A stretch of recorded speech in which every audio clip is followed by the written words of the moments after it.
അഭിനവ് ഒരു ഹൗസ് ഹസ്ബൻഡാണ്. അവന്റെ ഭാര്യ വീട്ടിലെ സകല ജോലിയും അവനായിരുന്നു ചെയ്തിരുന്നത്. അവനെ ഒരു വേലക്കാരനെ പോലെയായിരുന്നു അവന്റെ അമ്മായിയമ്മ കണ്ടിരുന്നത്. അങ്ങനെ ഒരു ദിവസം അവൻ പുറത്തേക്ക് ഇറങ്ങിയപ്പോൾ അവന്റെ അമ്മായിയമ്മ അവനെ തടഞ്ഞു. എങ്ങോട്ടാ രാവിലെ ഒരുങ്ങിക്കെട്ടി? നീങ്ങ് വാ, എന്റെ കാലൊന്ന് മസാജ് ചെയ്തതാ, ചെറിയ വേദനയുണ്ട്. അമ്മേ, എനിക്ക് അത്യാവശ്യമായിട്ട് പുറത്തു പോകേണ്ട ആവശ്യമുണ്ട്. ഞാൻ തിരിച്ചു വന്നിട്ട് കാല് മസാജ് ചെയ്ത് തന്നാ മതിയോ? നീ എവിടെ പോകുന്നു? എല്ലാ ദിവസവും ഒരുങ്ങിക്കെട്ടി പുറത്തേക്ക് പോകുന്നുണ്ടല്ലോ. ഈ സ്യൂട്ടിന്റെ വില നീ തരൂ. എന്താ പറഞ്ഞേ? ഒന്നുകൂടെ പറ. അരെ വാ, ഇതേതാ യുദ്ധഭൂമിയിൽ ഒരു പുതിയ നടൻ. നിനക്ക് ഈ റെസ്റ്റോറന്റ് സ്റ്റാൻഡേർഡിനെ പറ്റി അറിയില്ലേ? ഇതൊന്നും അറിയാതെ വലിഞ്ഞു കയറി വന്നേക്കോണോ? അതൊക്കെ അവിടെ നിൽക്കട്ടെ. നീ ആദ്യം എന്റെ ഭാര്യയോട് മാപ്പ് പറയും. എടാ വേണ്ട. ഓ, ഞാൻ നിന്റെ ഭാര്യയോട് മാപ്പ് പറയണമല്ലേ? നിനക്ക് ഞാൻ ആരാണെന്ന് അറിയാവോ? എടാ, നമുക്ക് മാപ്പ് പറയാതെ ഇവിടുന്ന് പോവാൻ പറ്റില്ല. He's owner of Singhania industry. Please. നിനക്കെന്താ കാര്യം പറഞ്ഞാൽ മനസ്സിലാവില്ലേ? എന്റെ ഭാര്യയോട് മാപ്പ് പറയാതെ നീ ഇവിടെ നിന്ന് പോവില്ല. നീ മാപ്പ് പറഞ്ഞില്ലെങ്കിൽ ഇന്നത്തെ ഈ ദിവസത്തെ ഓർത്ത് നീ ദുഃഖിക്കും. അഭിനവിന്റെ ഭീഷണി കേട്ട ഉടനെ തന്നെ ആ പണക്കാരൻ ചുറ്റും നോക്കി. റെസ്റ്റോറന്റിൽ ഭക്ഷണം കഴിച്ചുകൊണ്ടിരുന്ന എല്ലാവരുടെയും മുന്നിൽ അയാൾ അപമാനിതനായി നിന്നു. ഞാൻ ഈ രാജ്യത്തെ തന്നെ ഏറ്റവും വലിയ ഡയമണ്ട് ബിസിനസ് രാജാവാണ്. നിനക്കൊക്കെ സ്വപ്നം കാണുന്നതിനപ്പുറമാണ് എന്റെ റേഞ്ച്. മന്ത്രിമാരും MLA-മാരും അല്ലേ എന്റെ പോക്കറ്റില്. ഒരൊറ്റ ഫോൺ കോൾ മതി നിന്റെ ജീവിതം എനിക്ക് തകർക്കാൻ. ഞാനൊന്ന് ഞൊടിച്ചാൽ മതി, പിന്നെ നീ തീർന്നു. നിക്ക്, നിങ്ങളിത് എന്നെ എങ്ങോട്ടാ വിളിച്ചോണ്ട് പോകുന്നേ? ഈ റെസ്റ്റോറന്റ് നമ്മളെ പോലത്തെ പാവങ്ങൾക്ക് പറഞ്ഞിട്ടുള്ളതല്ല. വലിയ ബിസിനസ്സുകാരും പണക്കാരുമാ ഇവിടെ വരുന്നത്. എടാ, എന്റെ ഡ്രസ്സ് തന്നെ ഒന്ന് നോക്ക്. റോഡിൽ ഫുട്പാത്തിലെ ഡ്രസ്സ് വെക്കുന്ന ചേച്ചിയെ പോലും ഉണ്ട് എന്നെ കാണാൻ. നീ എന്തൊക്കെയാ ഈ പറയുന്നത്? അബി, ഞാൻ പറയുന്ന ഒന്ന് കേക്ക്. നീ ആ റെസ്റ്റോറന്റിൽ ഇരുന്ന് ഭക്ഷണം കഴിക്കുന്നവരെ നോക്ക്. വലിയ വലിയ ആളുകളാ അവിടെ ഇരിക്കുന്നത്. എടീ, നിന്നെ കാണാൻ കിടു ലുക്കാണ്. Trust me. അബി, ഇത് ഈ സിറ്റിയിലെ ഏറ്റവും വലിയ റെസ്റ്റോറന്റാ. നമ്മുടെ കയ്യിലെ ബഡ്ജറ്റിന് ഇവിടുത്തെ വെള്ളം കുടിക്കാൻ പോലും പൈസ തയ്യയില്ല.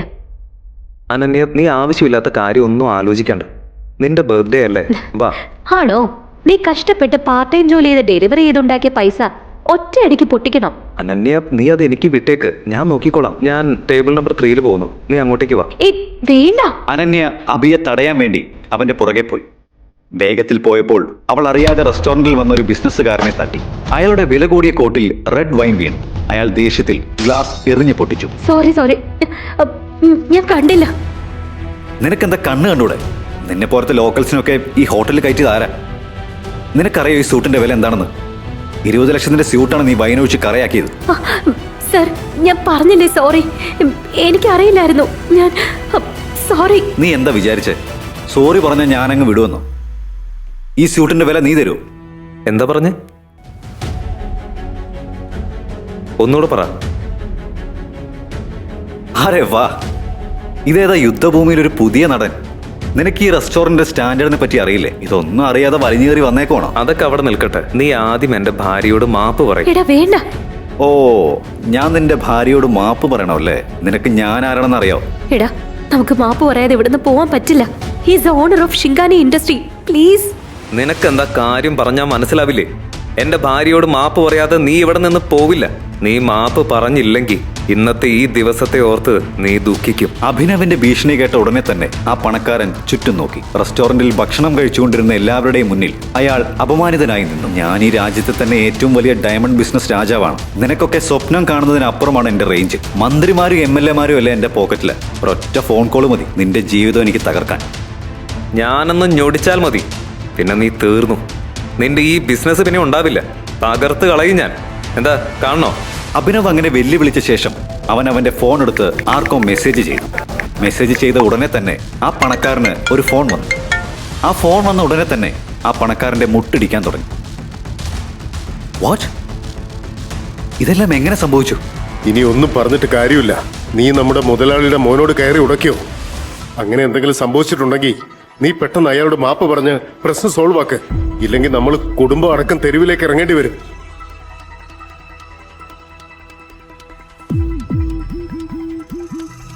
നീ ഇതെല്ലാം എങ്ങനെ ചെയ്തേ? നീ ശരിക്കും ആരാ?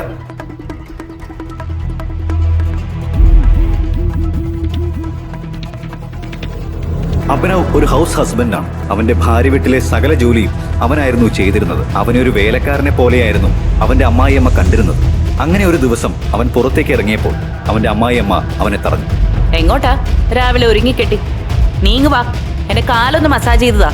ചെറിയ വേദനയുണ്ട്. അമ്മേ, എനിക്ക് അത്യാവശ്യമായിട്ട് പുറത്തു പോകേണ്ട ആവശ്യമുണ്ട്. ഞാൻ തിരിച്ചു വന്നിട്ട് കാല് മസാജ് ചെയ്ത് തന്നാ മതിയോ? നീ എവിടെ പോകുന്നു? എല്ലാ ദിവസവും ഒരുങ്ങിക്കിട്ടി പുറത്തേക്ക് പോകുന്നുണ്ടല്ലോ. എന്റെ മോളുടെ സമ്പാദ്യം ദൂർത്തടിച്ച് ജീവിക്കാൻ നിനക്ക് നാണോ ഇല്ലേ? അവളുടെ പൈസക്ക് പുറത്ത് ആരെയോ കാണാൻ പോകുന്നു. പുറത്തു നടക്കുന്ന വഴക്ക് കേട്ട് അഭിനവിന്റെ ഭാര്യ അനന്യ പുറത്തേക്ക് ഇറങ്ങി വന്നു. എന്താ ഇവിടെ രാവിലെ തന്നെ വഴക്കുണ്ടാക്കാൻ വേണ്ടിയിട്ട് ഇവിടെ ഇപ്പൊ എന്താ സംഭവിച്ചത്? എന്നോട് ചോദിക്കാതെ നീ നിന്റെ ഭർത്താവിനോട് ചോദിക്ക്. ഒരു പണിക്കും പോവാതെ നിന്റെ ഭർത്താവ് ഇവിടെ അടയിരിക്കാൻ തുടങ്ങിയിട്ട് കുറെ കാലമായി. നീ ഇപ്പൊ തന്നെ അവൻ ഇവിടുന്ന് ഇറക്കി വിടണം.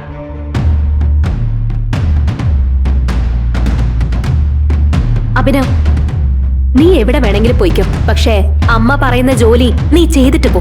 അനന്യ, എനിക്കിപ്പോ നിൽക്കാൻ സമയമില്ല. നീ അത് മനസ്സിലാക്ക്. ഇത്രയും പറഞ്ഞുകൊണ്ട് അഭിനവ് അവിടെ നിന്ന് ഇറങ്ങി. ഇത് കണ്ടതും തന്നെ അനുസരിക്കാത്ത മരുമോനോട് ഷർമിളയ്ക്ക് കൂടുതൽ ദേഷ്യം തോന്നി. അവൻ തിരിച്ചു വരട്ടെ, ഞാൻ കാണിച്ചു കൊടുക്കാം. ഈ തെരുവ് പട്ടിയെ ഞാൻ എന്താ ചെയ്യാൻ പോകുന്നതെന്ന് കണ്ടോ? അവനൊരു പാഠം പഠിച്ചില്ലെങ്കിൽ എന്റെ പേര് ഷർമിള എന്നല്ല. അഭിനവ് അവന്റെ അമ്മായിയമ്മയുടെ കയ്യിൽ നിന്ന് എങ്ങനെ രക്ഷപ്പെടും? ഇതെല്ലാം അനുഭവിക്കേണ്ട കാര്യം അവനുണ്ടോ? ഇനി എന്തെല്ലാമാണ് അവിടെ സംഭവിക്കാൻ പോകുന്നത്? കുറച്ചു കഴിഞ്ഞപ്പോൾ അഭിനവ് നഗരത്തിലെ ഏറ്റവും വലിയ ഹോട്ടലിലേക്ക് കയറി ചെന്നു.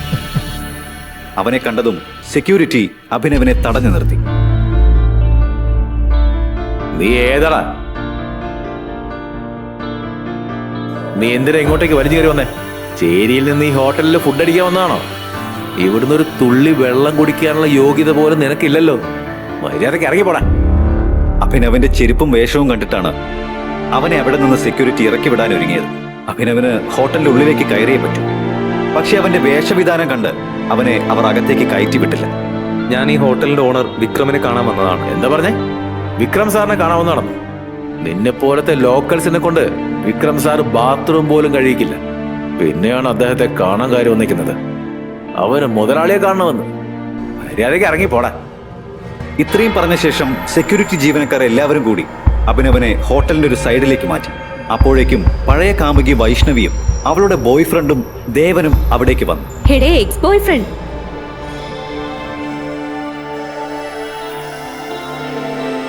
ഭിക്ഷക്കാരൻ ഇങ്ങനെ അപമാനിക്കല്ലേ? കുറെ നാളെ ഭക്ഷണം പോലും കഴിച്ചിട്ടുണ്ടാവില്ല. നിങ്ങൾ ഹോട്ടലിൽ ബാക്കി വന്ന വല്ല ഫുഡ് ഉണ്ടെങ്കിൽ ഇവൻ എടുത്തു കൊടുക്ക്. അവൻ നിന്നോളും.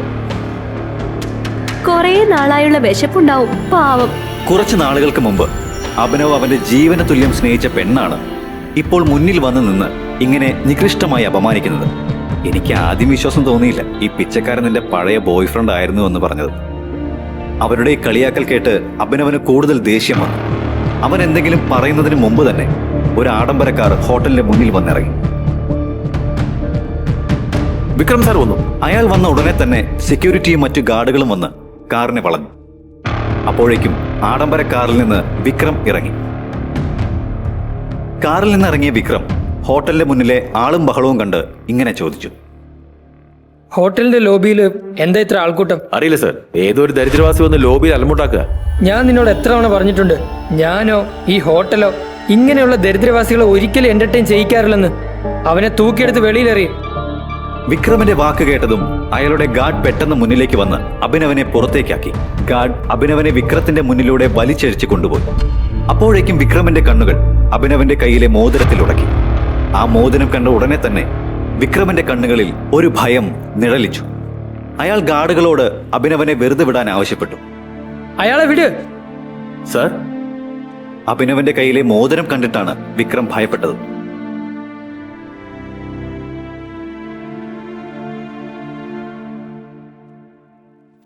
ടൈഗർ.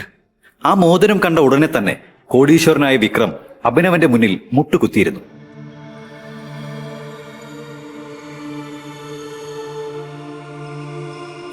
സോറി സാർ, എനിക്ക് സാറിനെ മനസ്സിലായില്ല. എനിക്ക് മാപ്പ് തരൂ ടൈഗർ. എന്തുകൊണ്ടായിരിക്കാം നഗരത്തിലെ ഏറ്റവും വലിയ കോടീശ്വരനായ വിക്രം അഭിനവനെ കണ്ട് ഭയപ്പെട്ടു നിന്നത്? ആ മോതിരത്തിന്റെ കഥ എന്തായിരുന്നു? എല്ലാത്തിന്റെയും സത്യാവസ്ഥ എന്തായിരുന്നു?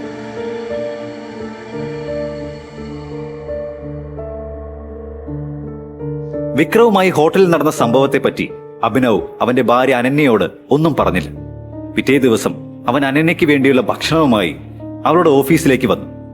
ഓഫീസിൽ എന്തോ ഒരു പ്രശ്നം നടക്കുന്നതായി അവന്റെ ശ്രദ്ധയിൽപ്പെട്ടു. അപ്പോഴാണ് ചാനലിൽ ബ്രേക്കിംഗ് ന്യൂസ് വന്നത്. അനന്യ മേനോന്റെ കമ്പനിയുടെ ടെൻഡർ ഗവൺമെന്റ് ക്യാൻസൽ ചെയ്തു. ഈ ന്യൂസ് ഫ്ലാഷ് ആയതുകൊണ്ട് കൂടി അനന്യ മേനോന്റെ കമ്പനിയുടെ ഷെയർ മൂക്കുകുത്തി താഴേക്ക് വീണു. അനന്യ മേനോൻ അവരുടെ കമ്പനിക്കുണ്ടായ നഷ്ടം എങ്ങനെയാണ് നികത്താൻ പോകുന്നത്? Guys, the situation doesn't look good. ഇത് നമ്മുടെ അവസാനത്തെ ചാൻസ് ആണ്. ഈ കമ്പനിയെ പൊളിച്ചു പണിയാനുള്ള ലാസ്റ്റ് ചാൻസ്. ശ്രീരാഗ് അനന്യയുടെ ഫാമിലി ഫ്രണ്ടും ബിസിനസ് പാർട്ട്ണറുമാണ്. മുത്തശ്ശൻ ഹരിദേവ മേനോന്റെ മരണശേഷം കമ്പനി ഏറ്റെടുത്ത അനന്യ ഒരു സഹായത്തിന് വേണ്ടിയാണ് ശ്രീരാഗിനെ പാർട്ട്ണറായി കൊണ്ടുവന്നത്. യഥാർത്ഥത്തിൽ അവൻ അനന്യയോട് പ്രണയമായിരുന്നു. പക്ഷെ അനന്യയുടെ മുത്തച്ഛൻ ഹരിദേവ മേനോൻ അതിനെല്ലാം മുമ്പേ തന്നെ അനന്യയുടെ വിവാഹം ഒരു സാധാരണക്കാരനായ ഒരു ഡെലിവറി ബോയുമായി നടത്തിയിരുന്നു. കമ്പനിക്കുണ്ടായ നഷ്ടം എങ്ങനെ നികത്തണമെന്ന് അനന്യ ആലോചിച്ചുകൊണ്ടിരുന്നപ്പോൾ കമ്പനിയുടെ ചീഫ് ഫിനാൻഷ്യൽ ഓഫീസർ ഇപ്രകാരം പറഞ്ഞു. ടെൻഡർ നമുക്ക് കിട്ടാത്തത് കൊണ്ട് നമ്മുടെ മുഴുവൻ ഇൻവെസ്റ്റേഴ്സും ഫണ്ട് ക്യാൻസൽ ചെയ്തു. And the balance sheet also dozens looks good. ഇതിങ്ങനെ തുടർന്നാൽ പിന്നെ നമ്മൾ എല്ലാവരും നടുത്തെരുവിൽ ചെന്നിരിക്കേണ്ടതായിട്ട് വരും. മോഹിത്, നിനക്ക് നല്ലോണം അറിയാം ഈ കമ്പനി ഇങ്ങനെ ആക്കാൻ വേണ്ടി എന്റെ മുത്തശ്ശൻ എന്തുമാത്രം കഷ്ടപ്പെട്ടുവെന്ന്. വർഷങ്ങളായുള്ള അദ്ദേഹത്തിന്റെ കഷ്ടപ്പാടുകൊണ്ട് നമ്മുടെ രാജ്യത്തിനകത്ത് മാത്രമല്ല വിദേശത്തേക്ക് പോലും കമ്പനി വളർന്നിരിക്കുക. അതെങ്ങനെയാണ് ഒരു ദിവസം കൊണ്ട് ഇങ്ങനെ മൂക്കുകുത്തി വീഴാൻ പോകുന്നത്? അതൊരിക്കലും സംഭവിക്കില്ല. എന്തെങ്കിലും ഒരു വഴി നമുക്ക് മുന്നിൽ വരും. അനന്യ, നിങ്ങളുടെ മുത്തച്ഛൻ ഉണ്ടായിരുന്ന സമയത്തുള്ള അവസ്ഥയല്ല ഇത്. മുമ്പ് നമുക്ക് സ്ട്രോങ് ഇൻവെസ്റ്റേഴ്സ് ഉണ്ടായിരുന്നു. അവരുമായിട്ടുണ്ടായിരുന്ന ബിസിനസ് ഡീൽസ് ശ്രീരാഗിന്റെ ഇൻസ്ട്രക്ഷൻസിന്റെ പേരിൽ നിർത്തിവെച്ചു. അതാണ് ഇന്നത്തെ ഈ അവസ്ഥയ്ക്ക് കാരണം. Oh sorry board member sir, not again. ഈ ന്യൂസിന്റെ പ്രശ്നം എങ്ങനെ പരിഹരിക്കണം എന്നതിനെ പറ്റിയാണ് നമ്മൾ നോക്കേണ്ടത്, അല്ലാതെ പരസ്പരം കുറ്റപ്പെടുത്തിയല്ല. That is not an option. Moti, let's see your plan. Ravikanth അനന്യയുടെ മുത്തച്ഛന്റെ കാലം മുതൽ ബോർഡ് മെമ്പർ സ്ഥാനത്തിരിക്കുന്ന വ്യക്തിയായിരുന്നു. അയാളുടെ കൂടെ കഷ്ടപ്പാടിന്റെയും അധ്വാനത്തിന്റെയും ഫലമാണ് അനന്യയുടെ കമ്പനി അന്താരാഷ്ട്ര നിലവാരത്തിലേക്ക് വളരാൻ കാരണം. പക്ഷേ ശ്രീരാഗിന്റെ വരവോടെ രവികാന്തിന് ഒരു വോയിസും ഇല്ലാതെയായി. ഇതൊന്നും അറിയാതെയാണ് അഭിനവ് അനന്യയുടെ ഓഫീസിലേക്ക് കയറി വന്നത്. Good morning Mrs Lobo. What A bright beautiful Monday. എന്തുണ്ട് വിശേഷം? എന്താ ഈ ഓഫീസ് മുഴുവൻ ഡള്ളായിട്ടിരിക്കുന്നത്? നീ ഭർത്താവ് ഉദ്യോഗം നോക്കി വീട്ടുജോലി ചെയ്തിരുന്നാ മതിയോ? ഇടയ്ക്ക് ന്യൂസും ചുറ്റും നടക്കുന്ന കാര്യം എന്താണെന്ന് അന്വേഷിക്കുന്നത് നല്ലതായിരിക്കും. നിങ്ങളുടെ ഭാര്യയുടെ കമ്പനി മൂക്കുകുത്തി വീഴാൻ പോകുന്നു. ബിസിനസ് എല്ലാം തകരാൻ പോവാ. ഞാനിതൊന്നും അറിഞ്ഞില്ല. നീ കാണ്. ഗവൺമെന്റ് ടെൻഡർ ക്യാൻസൽ ആയതുകൊണ്ട് അനന്യ മേനോന്റെ കമ്പനിയുടെ അവസ്ഥ കൂടുതൽ സങ്കീർണമാകുന്നു. വെന്റിലേറ്ററിൽ കഴിയുന്ന അനന്യ മേനോന്റെ കമ്പനി രക്ഷപ്പെടണമെങ്കിൽ 200 കോടി രൂപ വേണം. അനന്യ മേനോന്റെ ടെൻഡർ ഇപ്പോൾ അഹൂജ ഇൻഡസ്ട്രി കൈക്കലാക്കിയിരിക്കുകയാണ്. Hello ma'am, I will bring the files to your cabin right now. എന്നിട്ട് അനന്യ എവിടെ? പ്ലീസ് എന്നെ ഡിസ്റ്റർബ് ചെയ്യാതൊന്ന് പോയി തരൂ. എനിക്ക് അനന്യയുടെ അടുത്ത് പോണം. I need to meet her right now. നീ ഇപ്പൊ വീട്ടിലേക്ക് പോ. അനന്യ എവിടെ? കോൺഫറൻസ് റൂമിലുണ്ട്. Thank you ma'am. അബി പോരുത്. അനന്യ, അനന്യ, എനിക്ക് നിന്നോട് അത്യാവശ്യമായിട്ടൊരു കാര്യം പറയാനുണ്ട്. ഇങ്ങനെയൊരു സാഹചര്യത്തിൽ കോൺഫറൻസ് റൂമിൽ ഇടിച്ചു കയറി വന്ന അഭിനവനെ എല്ലാവരും ദേഷ്യത്തിൽ നോക്കി. അവിടെ കൂടിയിരിക്കുന്ന എല്ലാവർക്കും അറിയാം മേനോൻ കുടുംബത്തിലെ വെറുമൊരു വേലക്കാരനാണ് അഭിനവെന്ന്. Abhinav, please get out. Ananya, ഞാൻ പറയുന്നതൊന്ന് കേൾക്ക്. നിന്നെ ഈ പ്രശ്നത്തിൽ നിന്ന് രക്ഷപ്പെടുത്താൻ എനിക്ക് പറ്റും. എന്റെ മുന്നിൽ അതിന്റെ വഴികളുണ്ട്. എനിക്കൊരു അവസരം താ. അഭിനവന്റെ ഈ പെർഫോമൻസ് കണ്ട് ശ്രീരാഗ് അവന്റെ കസേരയിൽ നിന്ന് എഴുന്നേറ്റു. ഇത് കോൺഫറൻസ് റൂമാണ്. കമ്പനിയുടെ കാര്യം പറയാൻ വേണ്ടി ഇതിനകത്ത് എങ്ങനെ ധൈര്യം വന്നു? അനന്യ, ആദ്യം നീ കമ്പനിയിൽ നിന്ന് പുറത്താക്കേണ്ടത് ഇവനെയാ. ഇവനെ എന്ന് പുറത്താക്കുന്നുവോ അന്ന് ഈ കമ്പനി രക്ഷപ്പെടും. Ananya, take your own decisions. Sreerag അഭിനവനെ കോൺഫറൻസ് ഹാളിന് പുറത്തേക്ക് ഇറക്കി വിട്ടു. സെക്യൂരിറ്റി, ഇവനെ ഇറക്കി വിട്. സെക്യൂരിറ്റി അഭിനവനെ ഇറക്കിവിടാൻ ശ്രമിച്ചുകൊണ്ടിരുന്നപ്പോൾ റിസപ്ഷനിസ്റ്റ് അവിടേക്ക് നടന്നു വന്നു. Sir, I will take care of this matter. You can go inside for the meeting. ശരി, നിങ്ങൾ ഫയൽസ് കൊണ്ടുവന്നല്ലോ, ഇവനെ ഇറക്കി വിട്.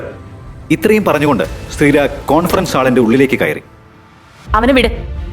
പിടിച്ച് പുറത്താക്കാൻ അവൻ കള്ളനല്ല. ഈ കമ്പനിയുടെ മുതലാളി അനന്യയുടെ ഭർത്താവാണ്, മേനോൻ കുടുംബത്തിന്റെ മരുമകൻ. അതെല്ലാം നിങ്ങൾ മറന്നുപോയോ? Thank you Mrs Lobo. നിങ്ങൾ അവളോട് കാണിക്കുന്ന സ്നേഹം അവളുടെ അമ്മ പോലും അവളോട് കാണിക്കുന്നില്ല. You idiot, come with me right now.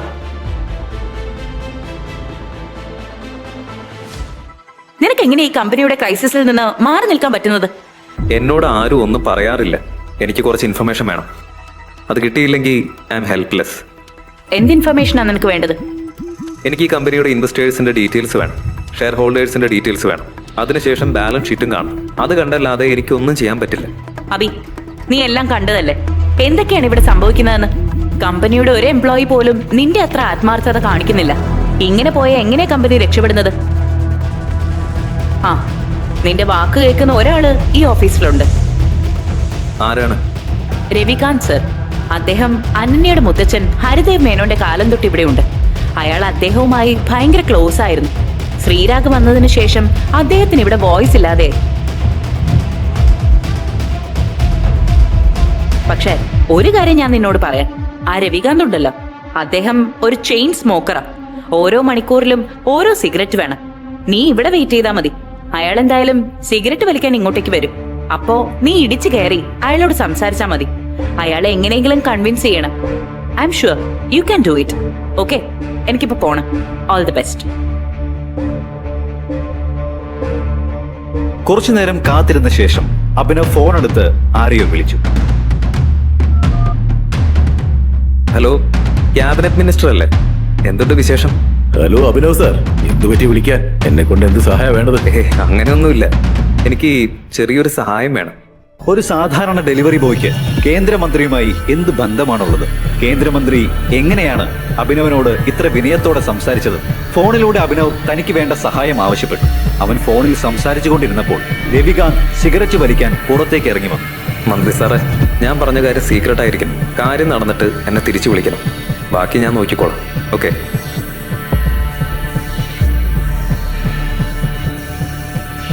Ravikant sir, നിങ്ങളുടെ ഈ കമ്പനിയിൽ DK അസോസിയേറ്റ്സുമായി ഇപ്പോഴുള്ള ബന്ധം എങ്ങനെയാ? DK അസോസിയേഷൻസിന് നമ്മുടെ കമ്പനിയുമായി വളരെ അടുപ്പമാണ്. പക്ഷെ അഭിനവ്, നിനക്ക് എങ്ങനെയാണ് അതിനെപ്പറ്റി അറിയാവുന്നത്? അയാൾ അങ്ങനെ ചോദിച്ച ഉടനെ തന്നെ അഭിനവ് അയാളോട് ചില കാര്യങ്ങൾ പറഞ്ഞു. അത് കേട്ട ഉടനെ തന്നെ രവികാന്ത് അയാൾ വലിക്കാൻ വെച്ചിരുന്ന സിഗരറ്റ് അകത്തേക്ക് വെച്ച് അഭിനവിനെ കോൺഫറൻസ് ഹാളിലേക്ക് കൂട്ടിക്കൊണ്ടുപോയി. എടാ ദരിദ്രവാസി അഭിനവ്, നീ ഇതുവരെ പോയില്ലേ? ശ്രീരാവ്, ബിഹേവ് യുവർസെൽഫ്. അനന്യ, നമുക്ക് അഭിനവിന് ഒരു അവസരം കൊടുക്കാം. He has an excellent plan. പ്ലാനോ? പാലാരി വട്ടത്ത് തട്ടുകട ഇടാനുള്ള പ്ലാൻ ആയിരിക്കും. എടാ ശ്രീരാഗേ, നിന്റെ പ്രായത്തേക്കാൾ എക്സ്പീരിയൻസ് എനിക്ക് ഈ കമ്പനിയിലുണ്ട്. നിങ്ങൾ അഭിനവ് പറയുന്ന ഒന്ന് കേൾക്ക്. He has A point. അത് നിങ്ങൾക്ക് എങ്ങനെ പറയാൻ പറ്റും? നിങ്ങളെന്താ അവന്റെ കയ്യിൽ നിന്ന് കൈക്കൂലി വാങ്ങിച്ചോ? എല്ലാവരും കൂടി അഭിനവിനെ കളിയാക്കിയപ്പോൾ അനന്യ അവളുടെ മുത്തച്ഛൻ മരണക്കിടക്കയിൽ വെച്ച് പറഞ്ഞത് ഓർത്തു. മോളെ, നിന്നെ കൊണ്ട് അഭിനവിനെ കല്യാണം കഴിപ്പിച്ചതില് മുത്തച്ഛന് തെറ്റൊന്നും പറ്റിയിട്ടില്ല. അവൻ നിനക്ക് ഏറ്റവും നല്ല പാർട്ട്ണറായിരിക്കും. നീ ഒരു കാര്യം ഓർത്തു വെച്ചോ. നിനക്ക് ജീവിതത്തിൽ എന്ത് പ്രശ്നം വന്നാലും ആരൊക്കെ നിന്നെ തള്ളിപ്പറഞ്ഞാലും അവൻ മാത്രമേ നിനക്കെന്നും കൂട്ടായിട്ടുണ്ടായിരിക്കുള്ളൂ. മുന്നിൽ നടക്കുന്ന വഴക്ക് കൂടിയപ്പോൾ അനന്യ ദേഷ്യത്തിൽ എഴുന്നേറ്റു. ശ്രീരാഗ്, മര്യാദയ്ക്ക് സംസാരിക്കേ. ഈ കമ്പനി നിന്റെ അല്ല, എന്റെയാ. എല്ലാ ഡിസിഷൻസിന്റെയും വീറ്റോ പവർ എന്റെ കയ്യിലാ. Sit down.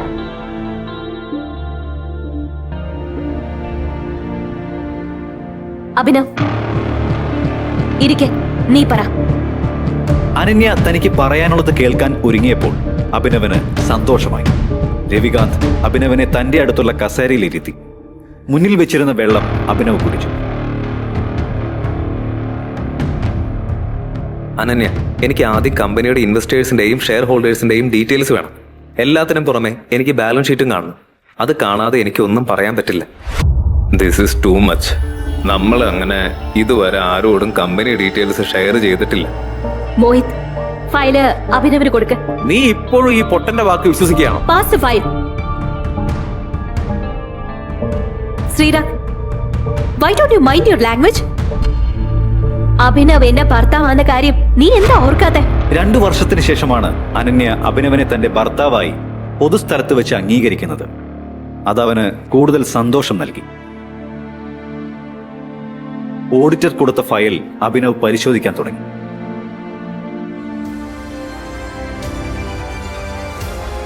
അനന്യ, ഈ സ്റ്റേറ്റ്മെന്റിൽ ഒരുപാട് ഇറഗുലാരിറ്റീസ് ഉണ്ട്. നമ്മുടെ ഇൻവെസ്റ്റേഴ്സിന്റെ കാര്യത്തിൽ എന്തോ തിരിമറി നടന്നിട്ടുണ്ട്. ബാലൻസ് ഷീറ്റിലെ ലാസ്റ്റ് ട്രാൻസാക്ഷനിൽ എനിക്ക് ചെറിയൊരു ഡൗട്ടുണ്ട്. നീ എന്ത് തേങ്ങയാ പറയുന്നത്? ഇത് ചുമ്മാവിന്റെ ഷോയാ നമ്മൾ തെറ്റിദ്ധരിപ്പിക്കാൻ. ഈ കമ്പനി തകരുന്നത് നീ എങ്ങനെ തടയുമെന്ന് ആദ്യം പറ. നീ എങ്ങനെയാണ് നമ്മുടെ കമ്പനിയുടെ ഷെയർ കൺട്രോൾ ചെയ്യാൻ പോകുന്നത്? ഞാൻ ഈ കമ്പനിയുടെ ഷെയർ ബൈബാക്ക് ചെയ്യാൻ പോവാ. Brilliant idea. നീ എന്താ വിചാരിച്ചേ? ഈ കാര്യങ്ങളൊന്നും നമ്മൾ ഡിസ്കസ് ചെയ്തില്ല എന്നാണോ നീ കരുതിയത്? അഭിനവ്, നമ്മുടെ കയ്യിൽ ഫണ്ട് കുറവാ.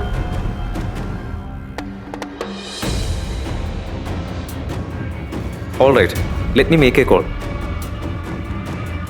ഇത്രയും പറഞ്ഞുകൊണ്ട് അഭിനവ് ഫോൺ എടുത്ത് വിളിച്ചു. അവൻ ഫോണിൽ സംസാരിക്കുന്നത് കേട്ട് കോൺഫറൻസ് ഹാളിലിരുന്ന് അനന്യ ഉൾപ്പെടെയുള്ള എല്ലാവരും ഞെട്ടി. മിസ്റ്റർ വിക്രം, ഞാൻ പറയുന്നത് ശ്രദ്ധയോടെ കേൾക്ക്. DK കമ്പനി ഫണ്ടിൽ നിന്ന് 500 കോടി ഞാൻ പറയുന്ന കമ്പനിയിലേക്ക് ഇൻവെസ്റ്റ് ചെയ്യും. അതിനുശേഷം DK കമ്പനി ഞാൻ പറയുന്ന കമ്പനിയുമായി മെർജ് ആയി എന്ന് പബ്ലിക്കായിട്ട് അനൗൺസ് ചെയ്യും ഉടനെ തന്നെ. പിന്നെ നീ അഹൂജ കമ്പനിയുടെ എല്ലാ ഷെയറും ക്യാൻസൽ ചെയ്യും. രവികാന്ത് ഒഴികെ എല്ലാവരും അഭിനവ് പറയുന്നത് കേട്ടുണ്ടായ ഞെട്ടലിൽ നിന്ന് മാറിയിട്ടില്ല.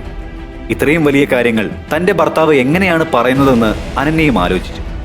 ഇത്രയും വലിയ കമ്പനി മുതലാളിയുമായി അഭിനവ് എങ്ങനെയാണ് ഇത്ര നിസ്സാരമായി സംസാരിച്ചതെന്ന് അവൾ ചിന്തിച്ചു.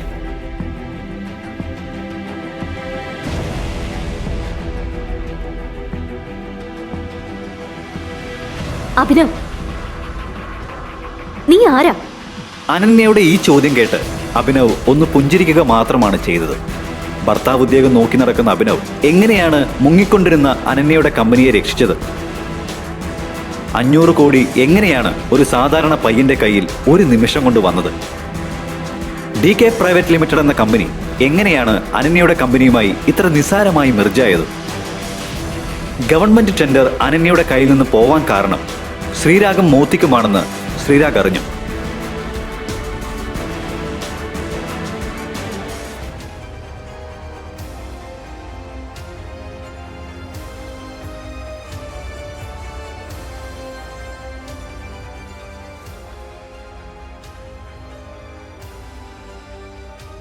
അയാൾ കാർ പുറത്ത് റോഡിൽ പാർക്ക് ചെയ്തിരുന്നു.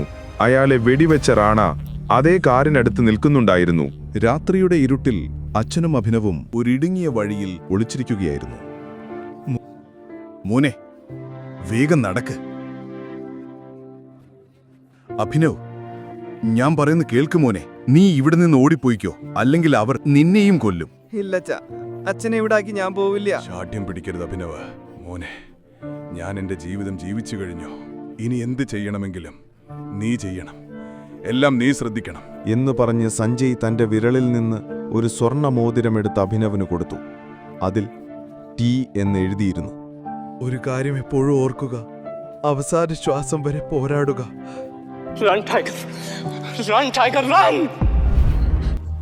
അഭിനവ് പേടിച്ചലറിക്കൊണ്ട് കണ്ണു തുറന്നു. ചൂടിൽ അവൻ വയർത്തൊലിച്ചിരുന്നു. തീവ്രമായി ശ്വസിച്ചുകൊണ്ട് അവൻ കിടക്കയിലിരുന്നു. കഴിഞ്ഞ 18 വർഷമായി ഇതേ സ്വപ്നം തന്നെ അഭിനവനെ ഹോണ്ട് ചെയ്തു വരികയാണ്. അവൻ ആദ്യം തന്റെ വിരലിലുണ്ടായിരുന്ന മോതിരം നോക്കി, പിന്നെ ബാത്റൂമിലേക്ക് നടന്നു. 18-ാം വയസ്സിൽ തന്നെ അവൻ സ്വന്തമായി സമ്പാദിച്ചായിരുന്നു ജീവിച്ചത്. അവന്റെ ജീവിതത്തിലെ ഏക സന്തോഷം അവന്റെ കാമുകി വൈഭവിയായിരുന്നു. വൈഭവിയെ കാണുമ്പോൾ അവൻ എല്ലാ വേദനകളും മറക്കും. ഇന്നാണ് അവളുടെ പിറന്നാൾ. അവൻ എത്രയും പെട്ടെന്ന് തന്നെ അവളെ കാണണമായിരുന്നു. അങ്കിൾ, ഈ കേക്കിന് എത്രേ? 600. ഈ പേസ്ട്രിക്കോ? 60 രൂപ. അതൊന്ന് എടുത്തോളൂ. കുറച്ച് സമയത്തിനു ശേഷം വൈഭവിയുടെ വീട്ടിലേക്കെത്തിയപ്പോൾ അകത്തുനിന്നും നിറമുള്ള ലൈറ്റുകളും ഉച്ചത്തിലുള്ള മ്യൂസിക്കും കേട്ടു. വൈഭവി, എന്താണിതെല്ലാം? ഇവൻ ആരാണ് വൈഭവി? കാണുന്നില്ലേ? Delivery boy. പക്ഷേ നമ്മൾ കേക്ക് ഓർഡർ ചെയ്തതാണല്ലോ, പിന്നെ ഈ പേസ്ട്രി എന്തിനാണ്? ഓ, ഓർമ്മ വന്നോ? ഇതല്ലേ നീ ഡേറ്റ് ചെയ്തിരുന്ന ഡെലിവറി ബോയ്? സീരിയസ്ലി വൈഭവി, നിന്റെ സ്റ്റാൻഡേർഡ് ഇത്രയ്ക്കും കുറഞ്ഞു പോയോ? Babe, happy birthday baby. അഭിനവിന് ദേവേന്ദ്രനെ നന്നായി അറിയാമായിരുന്നു. അവനൊരു സമ്പന്നനായ ആളിന്റെ മകനാണ്. വൈഭവിയുടെ ചുറ്റും സദാ അലഞ്ഞു നടക്കാറുണ്ട്. ദേവേന്ദ്രനെ അവിടെ കണ്ടപ്പോൾ അഭിനവിന് ദേഷ്യം വന്നു. ദേവേന്ദ്രന്റെ കയ്യിലുണ്ടായിരുന്ന വമ്പിച്ച ഗിഫ്റ്റിന്റെ മുന്നിൽ അഭിനവിന്റെ കയ്യിലുണ്ടായിരുന്ന ചെറിയ പേസ്ട്രി പാക്കറ്റ് ഒന്നുമല്ലാതായി. മതി, I'm breaking up with you. എന്ത്? ഇനി എന്ത്? നിന്നെ പോലുള്ള പാവപ്പെട്ടവരുടെ പേസ്ട്രികൾ എത്ര കാലം ഈ പാവം സഹിക്കും?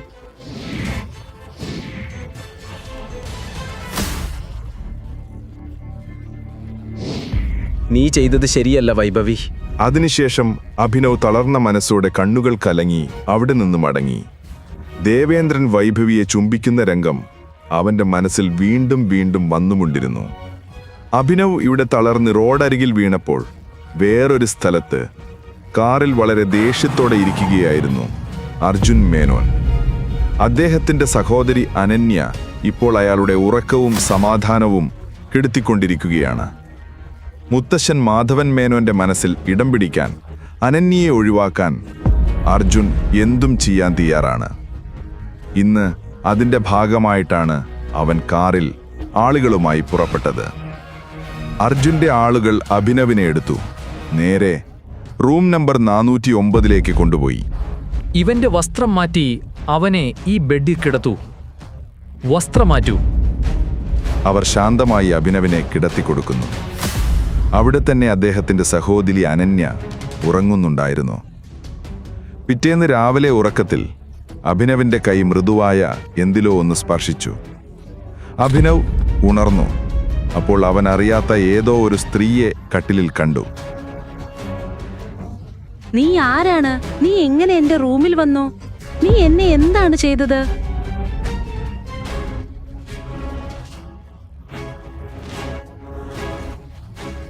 ഛീ ഛീ ഛീ, ലജ്ജാവഹം അനന്യ. എനിക്ക് നിന്നെ പണ്ടേ വിശ്വാസമുണ്ടായിരുന്നില്ല. എത്ര തവണ മുത്തശ്ശനോട് ഞാൻ പറഞ്ഞു. അപ്പോഴൊക്കെ പറഞ്ഞത് എന്റെ അനന്യ അങ്ങനെ ചെയ്യില്ല എന്നാണ്. എന്നാൽ ആ അനന്യ എന്താണ് ചെയ്തതെന്ന് ലൈവായി കാണാൻ മുത്തശ്ശനെ ഞാനിങ്ങോട്ട് വിളിച്ചിട്ടുണ്ട്. ചേട്ടാ, ഞാൻ ഒന്നും ചെയ്തിട്ടില്ല. എന്നെ വിശ്വസിക്ക്. ഇതെങ്ങനെയാണ് സംഭവിച്ചത്, എന്താണ് സംഭവിച്ചത് എന്നൊന്നും എനിക്കറിയില്ല. ഇയാൾ ആരാണെന്ന് പോലും എനിക്കറിയില്ല. എനിക്കും അറിയില്ല. ഞങ്ങൾക്കിടയിൽ ഒന്നും സംഭവിച്ചിട്ടില്ല. അഭിനവ് വിശദീകരിക്കാൻ ശ്രമിക്കുന്നതിനിടയിൽ അവരുടെ മുത്തശ്ശൻ മാധവൻ മേനോൻ അവിടെ എത്തി. അവരുടെ ദ്വേഷം കൊണ്ട് തന്നെ അവർ വളരെ ധനികരാണെന്ന് മനസ്സിലാക്കാമായിരുന്നു. അനന്യയുടെ അവസ്ഥ കണ്ട മാധവൻ മേനോന്റെ കണ്ണുകൾ ചുവപ്പായി. ഞാൻ നിന്നിൽ നിന്ന് ഇത് പ്രതീക്ഷിച്ചില്ല. മുത്തച്ഛ, നിങ്ങൾ കരുതുന്നതല്ല നടന്നത്. അനന്യ, നിനക്ക് റൂളുകളെല്ലാം അറിയില്ലേ? നീ അതെല്ലാം ലംഘിച്ചു. ഇല്ല മുത്തച്ഛ, ഇല്ല. നീ മാധവൻ മേനോന്റെ കണ്ണുകൾ അഭിനവിലേക്ക് തിരിഞ്ഞപ്പോൾ അഭിനവിന് ആ കണ്ണുകളിൽ മരണം കാണുന്നുവെന്ന് തോന്നി. നീ എന്റെ കൊച്ചുമോളിനൊപ്പമുണ്ടായിരുന്നു. ഇന്നു മുതൽ ഞങ്ങളുടെ കുടുംബ നിയമപ്രകാരം നീ മേനോൻ കുടുംബത്തിലെ മരുമകനാണ്. പക്ഷെ ഞങ്ങൾക്കിടയിൽ ഒന്നും സംഭവിച്ചിട്ടില്ല. മുത്തച്ഛ, ഒന്നും സംഭവിച്ചിട്ടില്ല. റിയലി? ഒന്നും സംഭവിച്ചിട്ടില്ല? പിന്നെ എന്താണിതൊക്കെ? അഭിനവ് എന്തെങ്കിലും മനസ്സിലാക്കും മുമ്പ് മാധവന്റെ ആളുകൾ അദ്ദേഹത്തെ അടിക്കുവാൻ തുടങ്ങി. മാധവന്റെ പ്രായം കണക്കിലെടുത്ത് അഭിനവ് എല്ലാം കൊണ്ടു നിന്നു.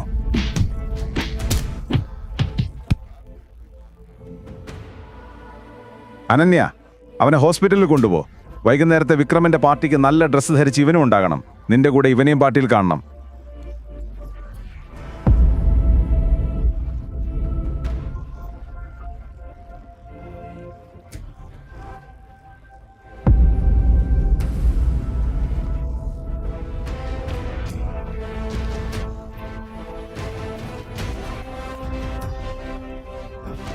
എന്തിനാണ് നീ എന്റെ ജീവിതം നശിപ്പിച്ചത്? എന്തിനാണ്? ഈ ചോദ്യത്തിന് ഒരു ഉത്തരം അവനുണ്ടായിരുന്നില്ല. അവൻ പിന്നീട് വൈകുന്നേരത്തെ പാർട്ടിക്ക് തയ്യാറെടുക്കാൻ തുടങ്ങി. മാധവനെക്കുറിച്ചായിരുന്നു അഭിനവിന്റെ ചിന്തകൾ. മാധവനെയും അവന്റെ ആളുകളെയും അവന് ഭയമുണ്ടായിരുന്നില്ല. അനന്യ ഇപ്പോൾ തന്നെ ഒരുപാട് പ്രോബ്ലംസ് അനുഭവിക്കുന്നുണ്ടെന്ന് അവന് മനസ്സിലായിരുന്നു. അതുകൊണ്ട് തന്നെ അവളെ കൂടുതൽ ബുദ്ധിമുട്ടിക്കേണ്ടെന്ന് അവൻ കരുതി. അഭിനവിന്റെ കയ്യിലുണ്ടായിരുന്നത് ആകെ ഒരു ബ്ലേസറാണ്. അതവന്റെ അച്ഛൻ്റേതായിരുന്നു. ചില ഭാഗങ്ങളിൽ അത് കീറിപ്പോയിട്ടുണ്ട്. പക്ഷേ അഭിനവ് അത് ധരിച്ചപ്പോൾ അതിൻ്റെ ഭംഗിയിൽ അതെല്ലാം കാണാതായി. അഭിനവിന്റെ ഊഹം ശരിയായിരുന്നു. അനന്യയുടെ വീട് വളരെ വലിയതാണ്. അവൾ ഒരു വലിയ കുടുംബത്തിലെ കുട്ടിയായിരുന്നു. അവളുടെ ചെരുപ്പിന്റെ വില അഭിനവ് ഒരു മാസം മുഴുവൻ വിൽപ്പന നടത്തി സമ്പാദിക്കുന്നതിലും കൂടുതലായിരുന്നു. അനന്യയുടെ കണ്ണുകളിൽ എത്രത്തോളം അവൾ അഭിനവിനെ വെറുക്കുന്നു എന്ന് വ്യക്തമായിരുന്നു. പാർട്ടിയിൽ പോകേണ്ടി വന്നതുകൊണ്ട് അഭിനവിന് അസ്വസ്ഥതയും തോന്നി. ടെൻഷന്റെ ഇടയിൽ അവൻ തന്റെ അച്ഛന്റെ മോതിരം തിരിച്ചുകൊണ്ടിരുന്നു.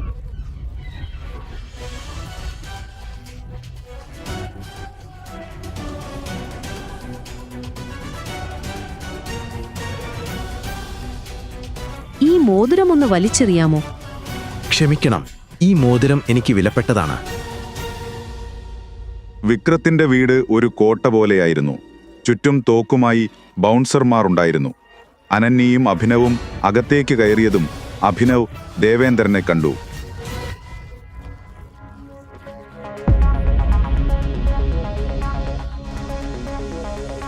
നീ എന്താണിവിടെ?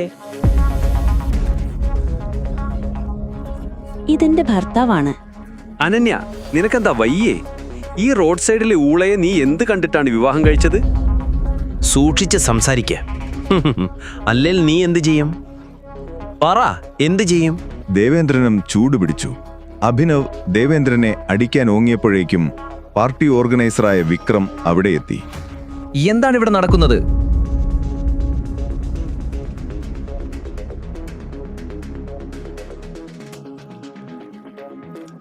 വിക്രം സാർ, ഇവൻ വിളിക്കാതെയാണ് ഈ പാർട്ടിക്ക് വന്നിരിക്കുന്നത്. ഇവിടെ വാ.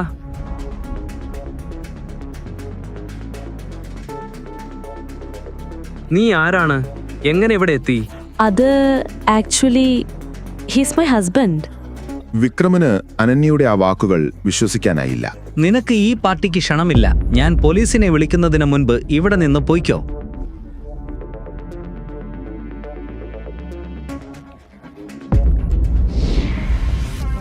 നന്ദി വിക്രം സാർ. അനന്യ, നിനക്കും ഇവനിൽ നിന്നും അകന്നു നിൽക്കുന്നതാണ് നല്ലത്. നിൽക്ക്.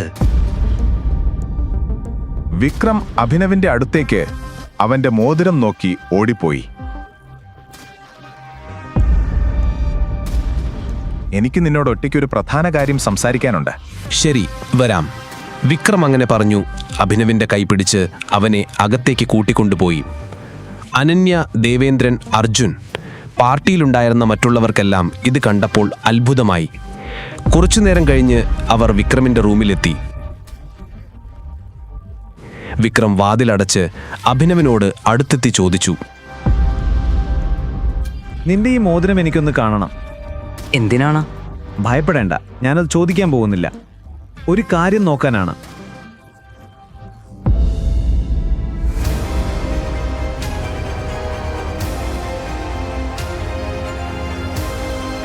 ടൈഗർ!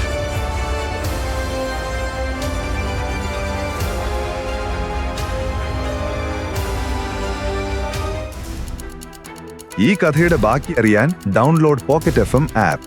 Link in description.